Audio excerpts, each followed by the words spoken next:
Скандалот на Филозофскиот факултет ја отвори Пандорината кутија за тоа како работат факултетите во државата.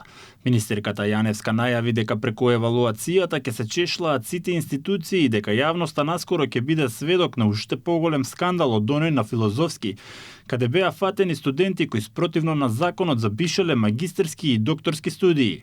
Се работи за 7 запишани на магистерски и 4 на докторски студии. Државниот просветен инспекторат им го прекина студирањето. Од нив досега не докторирал ниту еден, а магистрирале 8. Многу набрзо ќе чуете уште една многу покрупна неправилност од оваа, која ќе изненади целата македонска јавност. Она за што јас кажувам, многу неправилности во одредени институции, не во сите институции, и за нив ќе се постапува по закон.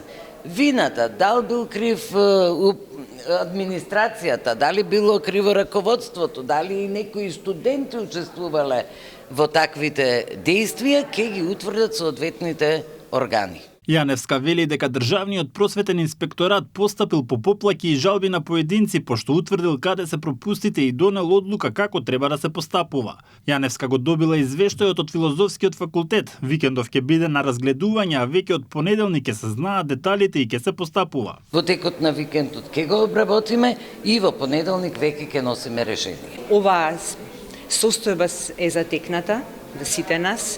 Се случувала во периодот меѓу 2019 и 2022 година, навистина во една сосема друго окружување, друго раководство, така што останува да бидеме трпеливи, да го сочекаме финалниот извештај на инспекцијата и да се постапи, и тогаш ќе добиете и официјално известување за исходот од целата оваа состојба. Ангелова посочи дека ќе се испита и состојбата на студентите кои се запишале на едногодишни магистерски и во изминатите 3 години. Агенцијата за квалитет во високото образование од формирањето до пред 8 месеци не направила ниту една евалуација.